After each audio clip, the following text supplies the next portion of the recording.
Hey everyone, I'm back with a new video and this is my latest tutorial on my Patreon where I publish regularly colored pencils and watercolor tutorials every month.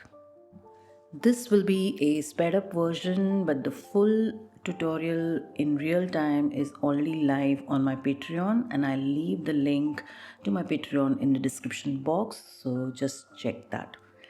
So as you can see, I already painted the left tulip off camera and I'm going to show you how to paint the right one uh, in the same manner.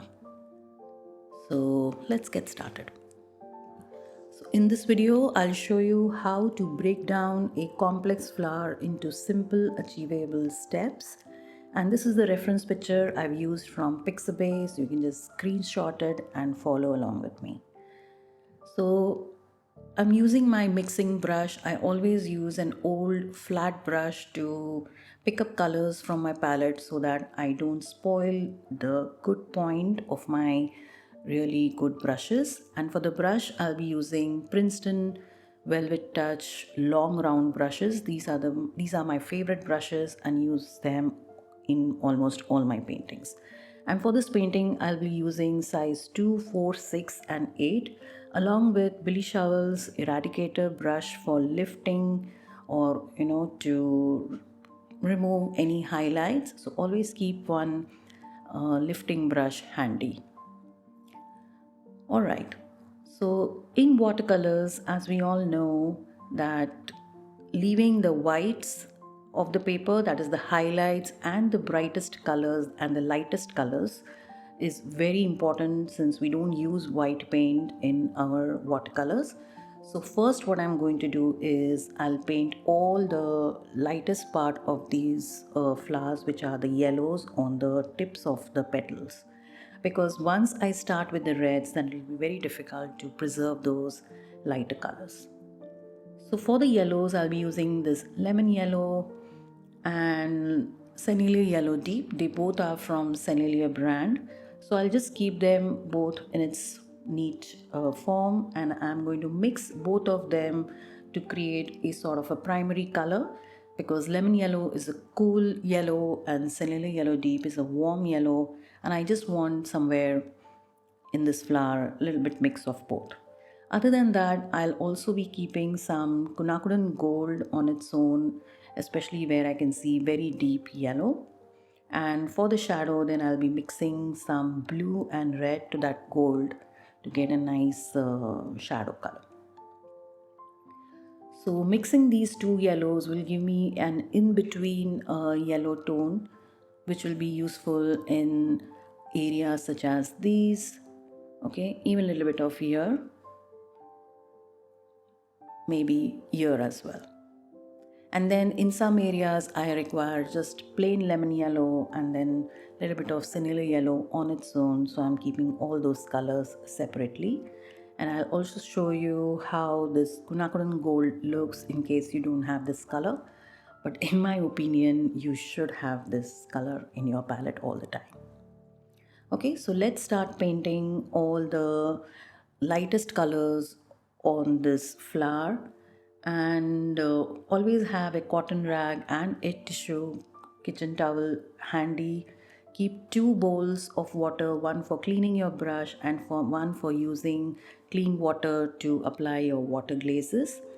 And let's get started. So I'm using my size 2 brush and I'll start from the top left hand corner, and I need a little bit of shadow color, so I'm just going to take neutral tint. This is from Winsor & Newton, and to this I'm going to mix a little bit of phthalocyanine blue to get a nice bluish gray tone, and keep it very watery because we are going to use this directly on the paper, means wet on dry. So I'll just give all these shadows in the areas that I see very light.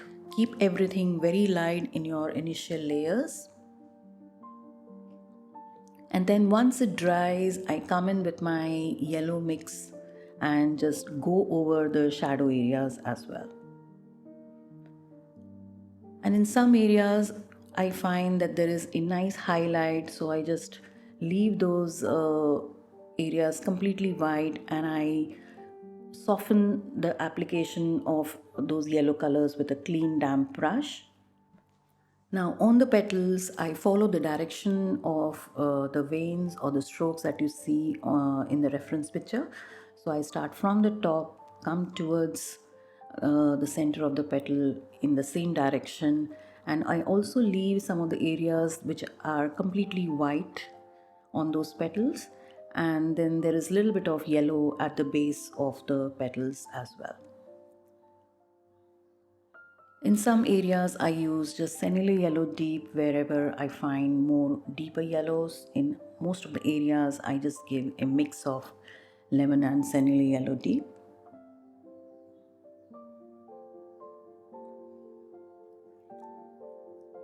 Since we have all the yellows on our palette, let's finish this background petal as well. So for this, what I'm doing is I'm giving a glaze of clean water first for our wet on wet technique, and I start with the lightest yellow. Then I come in with more senile yellow, and then for the shadows, I start using quinacridone gold in the areas that are more in deeper in yellow, and then with a clean damp brush I just lift off wherever I see some light or highlights. Okay, and for that I have used size 4 brush. Now while that is drying, let's mix up some colors for the red petals. For this I'm going to use Senile Red and Transparent Pyrrole Orange. This is from Core Golden Paints, because I want a very vibrant orangey red color on the petals. So I'll be mixing this orange plus red. So this will be our local color. I'll also be keeping some Senile Red on its own. And then for the deeper red, I'll be using Permanent Alizarin Crimson. This is from Winsor & Newton. And with the same color, I'll be mixing shadow color with Alizarin Crimson, Phthalocyanin Blue. Okay, for very deeper shadow areas, more of blue.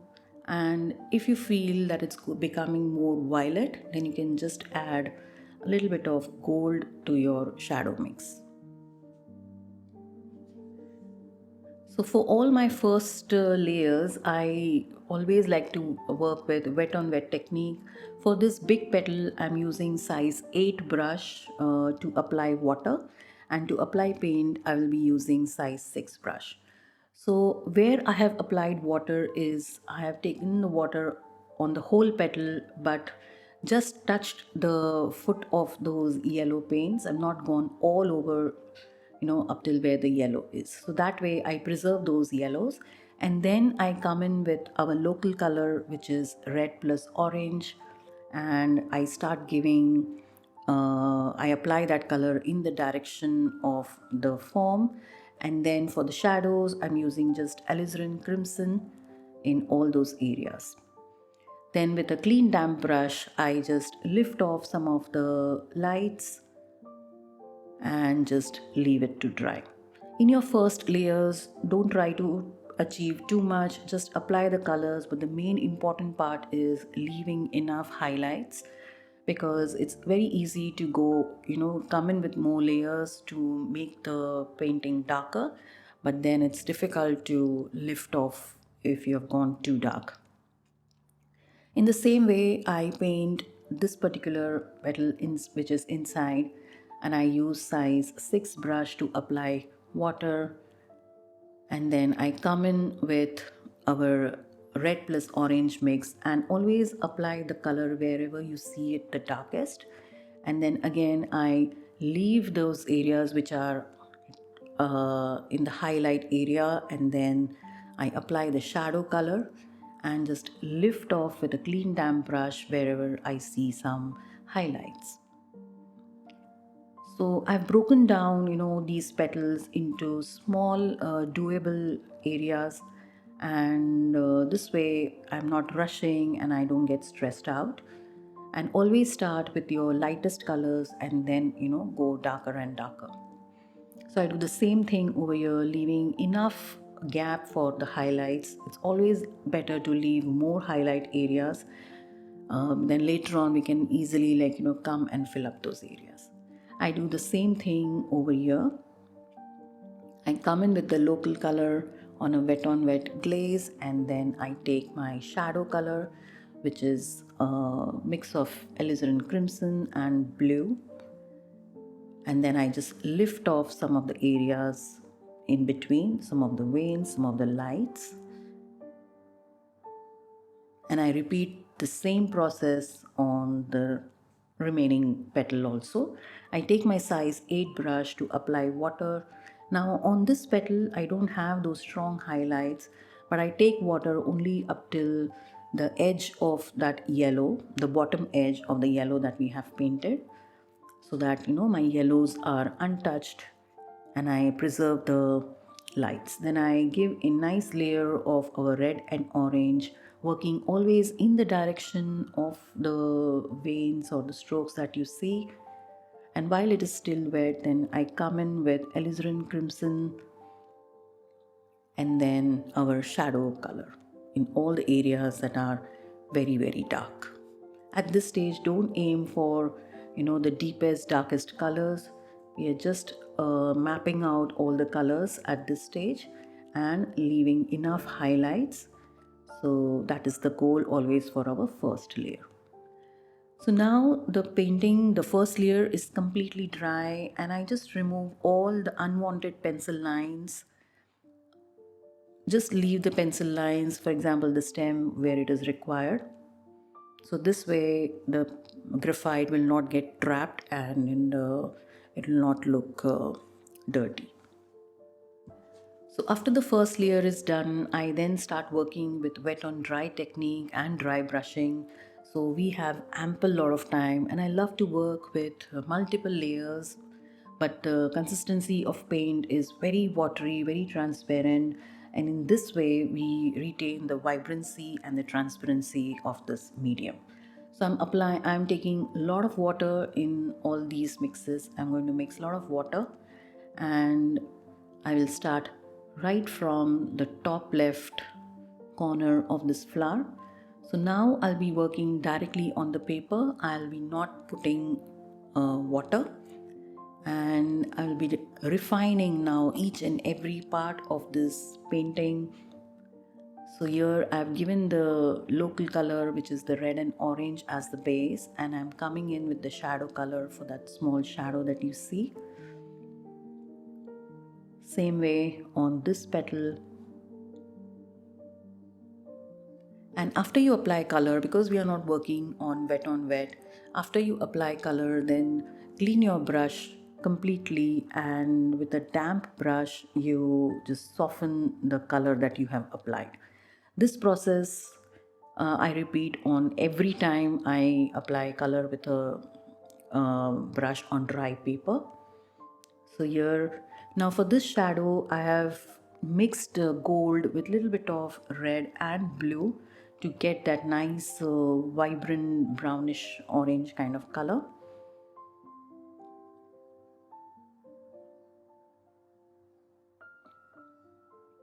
So first I'm just applying shadows wherever I see, and then soften it with a clean damp brush.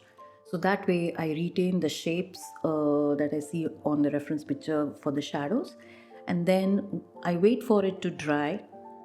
And now what I'll be doing is I take very watery lemon yellow and give a glaze of that on the entire petal, and then come in with more shadow colors so that that lemon yellow acts as our water base. And whatever shadows now we apply, whatever colors we apply, it stays a little bit softer.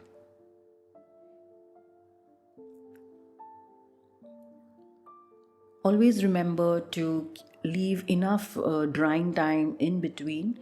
So that yellow petal I have not finished yet, but I'll leave it to dry, and while that is drying I'll work on this inside petal. So I start with the topmost part. So I just give some red strokes, red veins with a size 2 brush, and I leave enough highlight even now.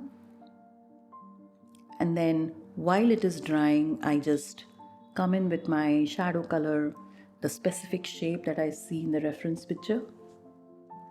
After applying that dark red maroonish shadow color, I just soften it with a clean damp brush, and then I apply more of that red and orange color. Now while this is drying, I just come in with more yellow, because yellow always, it fades off very fast. It becomes more lighter after it dries. And then now for the highlight, what I do is I just take Rose Madder Lake, which is a pink, and I work with very dry brushing, like very dry strokes, because if you notice, the highlight is not very strong, so not all highlights are completely like leaving the whites of the paper, and I give a lot of pink lines in those highlights. And then with a clean damp brush, I just go over those applied colors, especially in the highlight region, so that they don't look very harsh.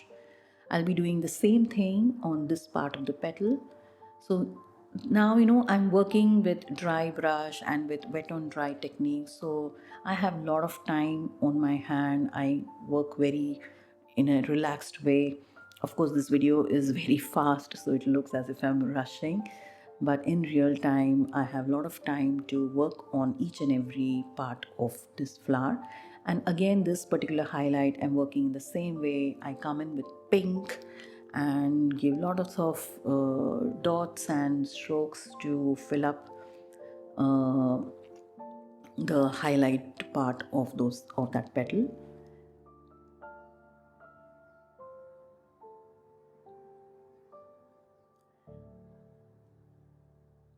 So I always like to start with the dark shadow color, and then once that dries, I go over it with the local color, which is the red and orange color, so that the shadow gets sandwiched between those layers and they don't look very artificial. And also letting every layer dry in between will not muddy your colors, and every layer stays very transparent and fresh. So that is the most important part of my layering technique. Now I come in on this petal again. I am just going to apply a layer of yellow. I lift off more light, and I come in with more of that gold and orangey tones, and try to make this look as smooth and blurry as possible.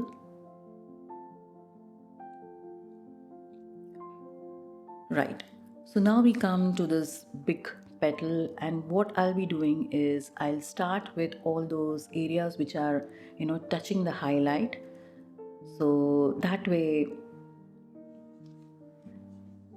I'm keeping those two areas separate. So I'm giving all those red strokes on the tips of the petals first, and lift off enough light from in between. Also being very careful around the highlight. So work with your very pointed brush. I'm using my size 4 brush for this because it has a nice point. You can even downsize your brush. So wherever I see more darker red, I come in with alizarin crimson, and you can see that all my strokes are, and we're painting them in the direction of the petal. This is very, very important to bring out the realism of, any of your drawing or painting. And leaving enough of that highlights wherever you see, let it dry completely, and then I come in with yellows, because as you can see the yellow has almost vanished, so leaving enough of those lighter areas and then deepening all the yellows as well.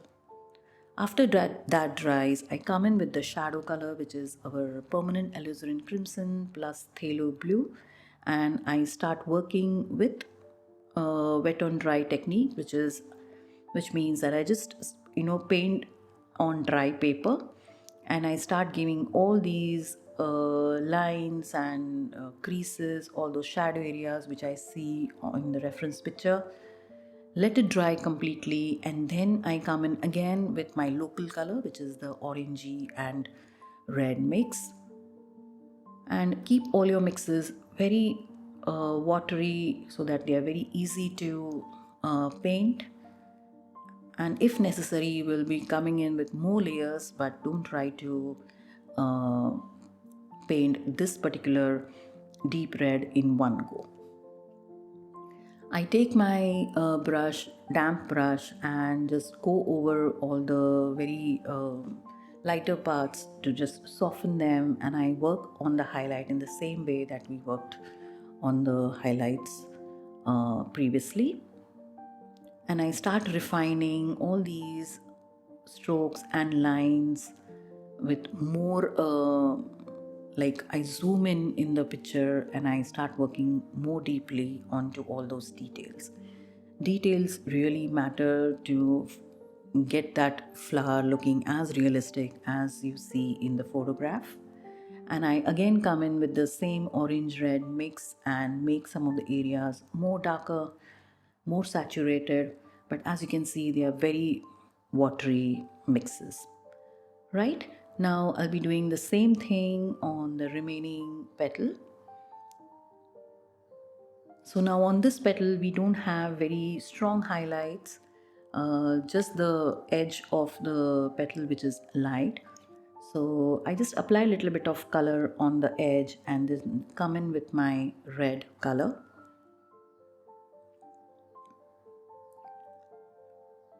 Keep everything very nice and smooth and soft with after by going over it with a clean damp brush. Then I come in with my shadow color, deepen the shadows more, and after that application of color is dried, then I will come with yellows on the very edge of those petals.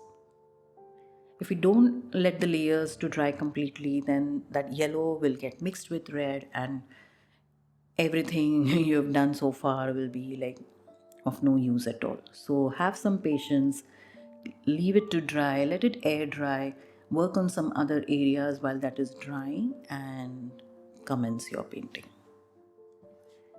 And then I come in with more layers of this red plus orange mix. And here what I've done is I have turned my board, and I always do that in the very final stage of my painting. This way what I do is I look at my painting from a different perspective to final to do the final adjustments on all my tonal values, which is very very important. And I also do this after taking a good amount of break, a good break for your eyes, especially on a very intense colored painting like this. And as soon as I turn my board upside down, I will only be able to see the tones and the colors. So I'm tricking my brain into not seeing them as petals or leaves or stem or eyes, something like that. So this way I will only see what I want to see, like for example tones and the colors, and I start defining. I just refine each and every color and tone in each and every area. And I'm also matching the right tulip to the left one because I have both the paintings on my board, so both of them should match. And now I come in with the stem. I mix the stem colors with the same colors, that is quinacridone gold plus lemon yellow plus phthalocyanine blue, which I have already used in the flower. So I give a wet on wet glaze with a light color, and for the shadow color I again use the same three colors but more saturated. So let every layer dry in between, and then you paint the stem in exactly the same way as we have been working on the flower. So this is almost, I think, 3.5 hours to 4 hour tutorial in real time on my Patreon. So if you want to follow along with me and learn how to paint realistic flowers or birds, then do join my membership where I produce tutorials every month. And if you like this video and if you watched it up till here, then do like, share, and subscribe my YouTube channel. I'll be coming in with more videos like these. So till my next video, then bye bye.